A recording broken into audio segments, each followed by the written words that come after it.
আসসালামু আলাইকুম। বিডি পাঠশালায় স্বাগতম। সবার জন্য অ্যাকাউন্টিং নিয়ে আমরা আবার হাজির হয়েছি আপনাদের সামনে। আজকে আমরা আপনাদের সামনে হাজির হয়েছি অষ্টম পর্ব নিয়ে। এই পর্বে আমরা কিছু বেসিক জিনিস আরো জানার চেষ্টা করব।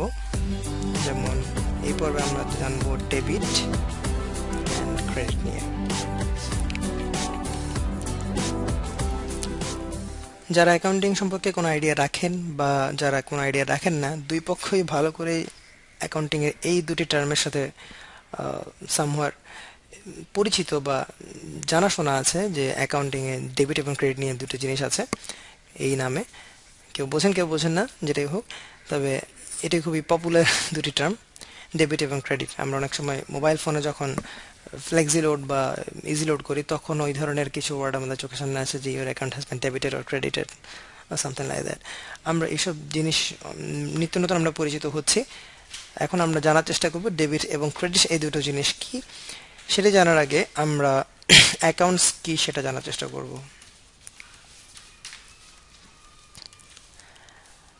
কেন কোম্পানির অ্যাকাউন্টস হচ্ছে সেই বিষয়টা যেটা কোনো অ্যাকাউন্টিং রেকর্ডের ইনক্রিজ এবং ডিক্রিজকে ধারণ করে রাখে। সাপোজ একটি বিষয়ের ক্যাশ বা অ্যাকাউন্টস রিসিভেবল বা অ্যাকাউন্টস পেয়েবল যেটাই হোক, এই তিনটির ইনক্রিজ কিংবা ডিক্রিজ, ইনক্রিজ কিংবা ডিক্রিজ, ইনক্রিজ কিংবা ডিক্রিজ, এই রেকর্ডিংটা যেই আমরা জায়গায় আমরা ইন্ডিকেশন দেব সেটাকে আমরা বলছি অ্যাকাউন্টস। অ্যাকাউন্টসের কাজই হচ্ছে কোনো একটি স্পেশাল হেডস এর ইনক্রিজ বা ডিক্রিজ কিরকম হচ্ছে বা সেটি অপরিবর্তনীয় থাকছে কিনা, অপরিবর্তিত থাকছে কিনা সেই বিষয়ে আমাদেরকে ধারণা দেওয়াকে আমরা বলছি অ্যাকাউন্টস। একটি স্ট্যান্ডার্ড অ্যাকাউন্টসের তিনটি পার্ট থাকে। একটা হচ্ছে অ্যাকাউন্টস নেম বা এটাকে অ্যাকাউন্টস টাইটেলও বলা হয়, একটি রাইট সাইড, একটি left side. Account title, right side, left side, আমরা তিনটি পার্ট পাচ্ছি অ্যাকাউন্টস টাইটেল, অ্যাকাউন্টস হেড। ওকে, এখানে আমরা দেখতে পাচ্ছি একটি অ্যাকাউন্টসের তিনটি পার্টকে আমরা দেখতে পাচ্ছি। প্রথমটি হচ্ছে অ্যাকাউন্টস টাইটেল, এটি হলো লেফট সাইড এবং এটি হলো রাইট সাইড। যেহেতু এই ফরম্যাটটা দেখতে অনেকটা ইংরেজি লেটার টি এর মতো, এই জন্য এটাকে টি অ্যাকাউন্ট বলা হয়। এটি অ্যাকাউন্টিং ট্রানজ্যাকশনকে এন্ট্রি দেওয়ার জন্য একটা সিম্পলেস্ট ফর্ম হিসেবে বিবেচনা করা হয়। এই টি অ্যাকাউন্টসের কখনো লেফট সাইডে একটি এন্ট্রি হবে অথবা রাইট সাইডে একটি এন্ট্রি হবে, অ্যাজ সিম্পল অ্যাজ দ্যাট। এই টি অ্যাকাউন্টকে কেন্দ্র করে আমাদের ডেবিট এবং ক্রেডিটের টার্মটা গড়ে উঠবে। কিভাবে? ডেবিট এবং ক্রেডিট বলতে আমরা সেটাই বুঝি যে এটি টি অ্যাকাউন্ট, কোনো একটি এন্ট্রি টি অ্যাকাউন্টের লেফটে যাবে নাকি রাইটে যাবে। বেসিক্যালি ডেবিট এবং ক্রেডিট হচ্ছে সেটাই। ডেবিট অলওয়েজ টি অ্যাকাউন্টের লেফটে যায় এবং ক্রেডিট যায় রাইটে। That's it. ডেবিট এবং ক্রেডিট বলতে আমরা এটাই বুঝি, একটা অ্যাকাউন্টের, একটা টি অ্যাকাউন্টের লেফটে যাবে ডেবিট এবং রাইটে যাবে ক্রেডিট। ডেবিট এবং ক্রেডিটকে আমরা শর্টকাটে ডিআর এবং সিআর দিয়ে ডিনোট করি, ডেবিট এবং ক্রেডিট। ডেবিট এবং ক্রেডিট সম্পর্কে আইডিয়া থাকার প্রয়োজনীয়তা হলো আমরা যখন জার্নাল এন্ট্রিতে যাব তখন আমাদের ডেবিট এবং ক্রেডিট সম্পর্কে স্বচ্ছ ধারণা না থাকলে আমরা হয়তো ঠিকমতো ব্যাপারটা বুঝে উঠতে পারবো না। তাই যখনই আমরা কোনো একটি রেকর্ডিংকে লেফট সাইডে এন্ট্রি করব তখন আমরা বলি আমরা সেটিকে ডেবিট করেছি, উই আর ডেবিটিং দ্য অ্যাকাউন্ট। আবার যখন আমরা রাইট সাইডে এন্ট্রি দেবো তখন আমরা বলবো আমরা ক্রেডিট করছি, we are crediting the account. তো this is about debit and credit. এখন নেক্সট আমরা জানতে পারবো কোন কোন অ্যাকাউন্ট ডেবিটের সাথে বাড়বে বা ক্রেডিটের সাথে বাড়বে বা ডেবিটের সাথে কমবে বা ক্রেডিটের সাথে কমবে, এই বিষয়টা আমরা নেক্সট আলোচনা করছি। ওকে, এখন আমরা চলে এসেছি বিভিন্ন অ্যাকাউন্টস হেডে, যেমন asset, liability, owners equity, drawing এবং রেভিনিউ এক্সপেন্স। আমরা দেখব কোন কোন অ্যাকাউন্টস হেডে বাড়লে ডেবিট হয় এবং কমলে ক্রেডিট হয়, কারণ একটি জেনারেল সেন্স সবার মধ্যে কাজ করে, মানে যারা ডেবিট এবং ক্রেডিট সম্পর্কে খুব একটা বেশি আইডিয়া রাখে না তারা সবসময় বলেন যে বাড়লে ডেবিট কমলে credit. This is not right for every situation, সবসময় এটি খাটে না, বিশেষ করে অ্যাসেটের জন্য সেটি খাটে। এবং আমরা যদি ফার্দার যাই সেটা দেখব। অ্যাসেটের মধ্যে যখন আমরা অ্যাসেট কোনো কিছু ইনক্রিজ করবে, অ্যাসেট আমরা কি কি জানি? Cash, accounts receivable, supplies, equipment, machineries, plants and furnitures etcetera, সবই আমাদের অ্যাসেট ছিল, রাইট? এই সব হেডস থেকে যদি কখনো ইনক্রিজ হয়, যদি কখনো বেড়ে যায়, তখন আমরা বলবো ডেবিট, আমরা সেটা ডেবিট করব। As simple as that. যখন অ্যাসেটের কিছু বেড়ে যাবে সেটা ডেবিট, অ্যাসেটে কিছু কমে গেলে ক্রেডিট, বাস সিম্পল। যখন অ্যাসেট বাড়বে ডেবিট, যখন অ্যাসেট কমবে ক্রেডিট। আপনারা এই জিনিসটা লিখে রাখতে পারেন আপনাদের নোটবুকে, যাতে আপনাদের বুঝতে সুবিধা হয়, বা এটা যদি চোখের সামনে থাকে আপনাদের ব্যাপারটা আত্মস্থ হতে অনেক সহজ হয়ে যাবে। এরপর আছে লাইবিলিটিতে। লাইবিলিটি যখন বেড়ে যাবে তখন হবে ক্রেডিট।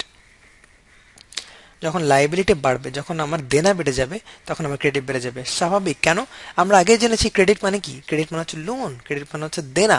তাহলে আমার দেনা বাড়া মানে ক্রেডিট বাড়া মানে লাইবিলিটি বাড়া, তিনটা একই কথা। তাই আমার যেহেতু লাইবিলিটি বাড়ছে, আমার দেনা বাড়ছে, আমার পাওনা আমার কাছ থেকে একজন মানুষ পাচ্ছে সেটা বেড়ে যাচ্ছে, তাই আমার ক্রেডিট বা লোন বেড়ে যাচ্ছে। আর যদি উল্টোটা হয়, আমার যদি লোন কমে যায়, আমার যদি দেনা কমে যায়, তাহলে debit. As simple as that. আমার যদি লাইবিলিটি বেড়ে যায় তাহলে এটা ক্রেডিট হবে, আর যদি লাইবিলিটি কমে যায় তাহলে সেটা ডেবিট হবে। As simple as that. Owners equity একদম লাইবিলিটির সমান, একদম লাইবিলিটির মতো। ওনার্স ইকুইটি যদি বাড়ে তাহলে ক্রেডিট হবে, ওনার্স ইকুইটি যদি কমে সেটা ডেবিট হবে। ওনার্স ইকুইটি বা স্টক হোল্ডার্স ইকুইটি আমরা যেটাই বলি না কেন, সেটা যদি বাড়ে তাহলে ক্রেডিট, আর যদি কমে সেটা ডেবিট। এখানে নর্মাল অ্যাকাউন্ট বলতে একটি কথা আছে, নর্মাল ব্যালেন্স বলতে একটি কথা আছে। নর্মাল ব্যালেন্স হচ্ছে বাই ডিফল্ট কোনো অ্যাকাউন্ট ডেবিট নাকি ক্রেডিট, সেটা অ্যাসেট বাই ডিফল্ট ডেবিট থাকে, ডিফল্ট ডি দিয়ে ডিনোট করলাম। লায়াবিলিটি বাই ডিফল্ট ক্রেডিট থাকে, owner security by default credit থাকে। তাহলে আমরা বুঝতে পারছি যে আমাদের অ্যাসেট যখন বাড়বে সেটি হবে ডেবিট, কমলে হবে ক্রেডিট। লায়াবিলিটি যখন বাড়বে হবে ক্রেডিট, কমলে ডেবিট। ওনার সিকিউরিটিও সেম, বাড়লে ক্রেডিট, কমলে ডেবিট। একদম ইজি। অর্থাৎ লায়াবিলিটি এবং ওনার সিকিউরিটি বলতে পারেন পরস্পর ভাই ভাই। লায়াবিলিটি যা করে ওনার সিকিউরিটি তা করে, ওনার সিকিউরিটি যা করে লায়াবিলিটিও তা করে। তাই লায়াবিলিটি এবং ওনার সিকিউরিটি এক্স্যাক্টলি অ্যাসেটের বিপরীতটা করবে, অপোজিট অফ অ্যাসেট। অ্যাসেট যা করছে তার বিপরীত। অ্যাসেট যদি ডেবিট করে, হ্যাঁ, অ্যাসেট যদি ডেবিট করে ফেলে লায়াবিলিটি ক্রেডিট হয়ে যাবে, ওনার সিকিউরিটি ক্রেডিট হয়ে যাবে। অ্যাসেট যদি ক্রেডিট করে লায়াবিলিটি ডেবিট হয়ে যাবে, ওনার সিকিউরিটি ডেবিট হয়ে যাবে। একদম অপোজিটটা করবে। এরপর আছে ড্রয়িং। ড্রয়িংটা কি? ওনার্স ড্রয়িং বলি এটা আমরা এটাকে ওনার্স ড্রয়িং, এখানে লেখার সুযোগ নেই, শর্টকাট লিখে দিলাম। ওনার্স ড্রয়িং মানে হচ্ছে, যদি আমরা আলোচনা করছিলাম করিমের ব্যবসা নিয়ে, ধরি করিম তার ব্যবসা থেকে অনেক লাভ করছে, মানে তার ব্যবসা অনেকদিন ধরে চলছে, সে এরই মাঝে সে চিন্তা করলো তার পার্সোনাল কিছু ইউজের জন্য সে তার ব্যবসা থেকে টাকা তুলে নেবে কিছু, তার ইনভেস্টমেন্ট থেকে সে সাপোজ 10,000 টাকা তুলে নেবে তার পার্সোনাল ইউজের জন্য। সে যে কোনো কিছু করবে, পার্সোনাল ইউজের জন্য তুলে নেবে। যখন এইটা তুলে নেবে তখন সেটা ড্রয়িং হিসেবে বিবেচ্য হবে, অর্থাৎ ড্রয়িং করবে, সে টাকাটা ড্র করে নেবে। ড্র মানে আমরা জানি যে কোনো কিছু টেনে কোনো কিছু সরিয়ে নেওয়াকে ড্র বলে। তাহলে আমরা ড্র করছি টাকাটা। যখন আমরা ড্র করছি, দ্যাট মিনস ড্রয়িং এর ভ্যালুটা বাড়লো কি কমলো? সে 10,000 ভ্যালু ড্র করলো, that means the 10,000 value draw মানে ডেবিট। যখন ড্রয়িং বাড়বে, ড্রয়িং যদি বেড়ে যায় তাহলে সেটা ডেবিট, আর তাহলে সেটা ডেবিট হবে, আর ড্রয়িং কমলে সেটা ক্রেডিট হবে। এখানে মুখস্থ করা আসলে কিছু নেই, কেননা আমরা যদি আমরা অ্যাসেটের সাথে একটু তুলনা করে দেখি তো, সাপোজ ড্রয়িং করলো সে 10,000 টাকা, অর্থাৎ আমরা যে একটা কেরিমস ক্যাপিটাল নামে একটা অ্যাকাউন্ট সেট করেছিলাম মনে আছে, সেই অ্যাকাউন্ট সেট থেকে টাকাটা উঠে আসছে। তাহলে ডাবল এন্ট্রি সিস্টেম অনুযায়ী, ভালো করে খেয়াল করুন, ডাবল এন্ট্রি সিস্টেম অনুযায়ী যখন আমরা কেরিমস ক্যাপিটাল থেকে 10,000 তুলে নিচ্ছি, দ্যাট মিনস আমাদের ক্যাশ থেকেও 10,000 চলে যাচ্ছে কিন্তু, এবং ক্যাশটা কিসের আন্ডারে? অ্যাসেটের আন্ডারে। অ্যাসেট থেকে 10,000 ক্যাশ চলে যাচ্ছে। সিমিলারলি আমার কেরিমস ক্যাপিটাল থেকেও 10,000 চলে যাচ্ছে। তাই আমরা যখন অ্যাসেট থেকে কিছু চলে যায় তখন আমরা বলি ক্রেডিট, রাইট? তাহলে ড্রয়িং যেহেতু ওনার্স ইকুইটির মধ্যে পড়ে কেরিমস ক্যাপিটালে, তাহলে নিশ্চয়ই তার বিপরীত হবে debit. As simple as that. এই জন্যই অ্যাসেটের বিপরীত ড্রয়িং সবসময় অ্যাসেট যেটা করছে তার বিপরীতটা করছে। যেমন ক্রেডিট এক জায়গায় আমরা জানতাম যে ডাবল এন্ট্রি মানে এক জায়গায় ক্রেডিট হলো এক জায়গায় ডেবিট, আমরা সর্বপরিসরে এটা বলেছিলাম। যদি এক জায়গায় ক্রেডিট হয় এক জায়গায় হবে ডেবিট, তাই আমরা দেখতে পাচ্ছি ক্যাশ থেকে যেহেতু ক্রেডিট হয়ে গেছে তাই ড্রয়িং ডেবিট হয়ে যাবে। অর্থাৎ আমার ড্রয়িং বেড়ে গেছে ডেবিট, আর যদি ড্রয়িং কমে যেত অর্থাৎ ক্যাশ যদি ফিরে আসতো তাহলে ক্যাশ ডেবিট হতো এবং ড্রয়িং ক্রেডিট হতো। as simple as that. Revenue হচ্ছে লায়াবিলিটি বা ওনার সিকিউরিটির মতোই, রেভিনিউ যদি বাড়ে তাহলে ক্রেডিট, আর রেভিনিউ কমলে ডেবিট। অর্থাৎ আমরা কোনো কিছু যদি ইনকাম করি তাহলে সেটা আমাদের যেহেতু ওনার্স ইকুইটির মধ্যে গিয়ে পড়ছে, রেভিনিউ সবসময় চলে যাচ্ছে ওনার্স ইকুইটি হেডের আন্ডারে, ওনার্স ইকুইটির আন্ডারে আমরা রেভিনিউ পাবো, রেভিনিউ এটার আন্ডারে থাকে। এই কারণে ওনার্স ইকুইটি যেরকম বিহেভ করে রেভিনিউ তেমনই বিহেভ করবে, যেহেতু এটা রেভিনিউ ওনার্স ইকুইটির হেডের আন্ডারে পজিটিভলি থাকে।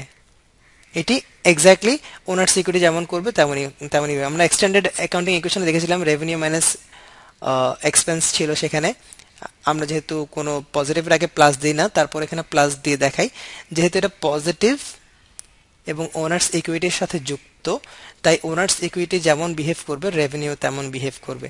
এই কারণে রেভিনিউ এবং ওনার্স ইকুইটির অ্যাকাউন্টিং এন্ট্রিগুলো সেম।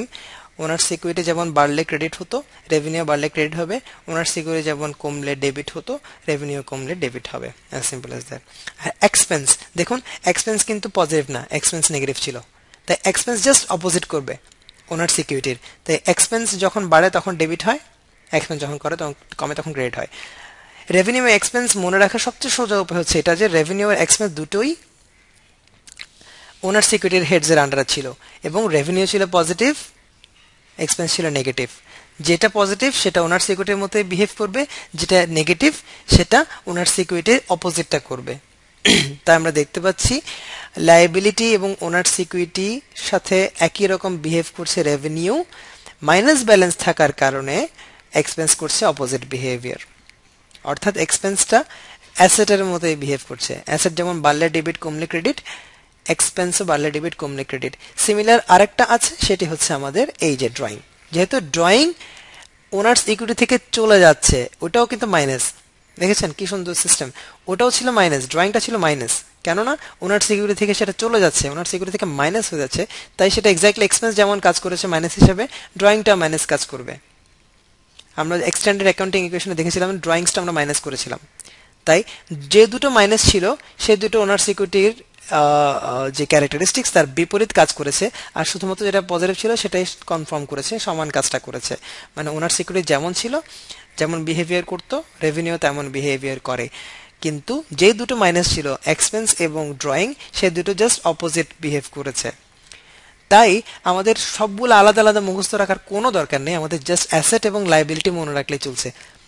ভালো করে খেয়াল করুন, অ্যাসেট বাড়লে ডেবিট কমলে ক্রেডিট, লায়াবিলিটি জাস্ট উল্টো, বাড়লে ক্রেডিট কমলে ডেবিট, এবং লায়াবিলিটি এবং ওনার সিকিউরিটি সেম, বাড়লে ক্রেডিট কমলে ডেবিট, এবং ওনার সিকিউরিটির মধ্যে যেগুলো পজিটিভ সেগুলো ওনার সিকিউরিটির মতোই করবে, অর্থাৎ বাড়লে ক্রেডিট কমলে ডেবিট, আর যেগুলো নেগেটিভ সেগুলো ওনার সিকিউরিটির বিপরীত কাজ করবে, অর্থাৎ বাড়লে ডেবিট কমলে credit. As simple as that.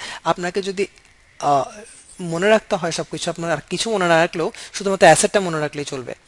কিভাবে? অ্যাসেট বাড়লে ডেবিট কমলে ক্রেডিট, সিম্পল, আমরা বুঝতে পারছি। তাহলে লায়াবিলিটি কি? Just opposite. ওনার সিকিউরিটি কি? Just opposite. মনে রাখার সবচেয়ে ইজি পদ্ধতি। তাহলে আবার ওনার সিকিউরিটির মধ্যে কি কি পাচ্ছি আমরা? ড্রয়িং পাচ্ছি, রেভিনিউ পাচ্ছি, এক্সপেন্স পাচ্ছি। এই তিনটে কিভাবে চিন্তা করব? যেটা positive, revenue positive, that means এটা ওনার সিকিউরিটির মধ্যে কাজ করবে। এক্সপেন্স এবং ড্রয়িং নেগেটিভ, এটা বিপরীত কাজ করবে। ব্যাস, মনে রাখার কোনো প্রয়োজন নেই, তো মুখস্থ রাখার কোনো দরকার নেই, আপনারা অ্যানালাইজ করে নিজেরাই বুঝে যেতে পারছেন এখন থেকে। অ্যাসেটটা যদি মনে থাকে বাকিগুলো অটোমেটিক মনে থাকবে ইনশাআল্লাহ। আশা করি আপনাদের বুঝতে সহজ হয়েছে অ্যাসেট, লায়াবিলিটি এবং ওনার সিকিউরিটির মধ্যে বিভিন্ন হেডসগুলো কি করে ডেবিট হয় এবং কি করে ক্রেডিট হয়। এগুলো যখন আমরা জার্নাল এন্ট্রি শিখতে যাব তখন আমাদের খুবই দরকার পড়বে।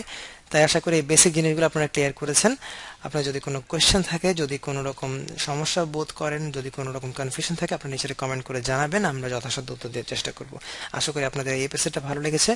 নেক্সট এপিসোড দেখার আমন্ত্রণ জানিয়ে আজকে এখানে শেষ করছি। আসসালামু আলাইকুম। বিডি পাঠশালার সাথে থাকার জন্য অসংখ্য ধন্যবাদ।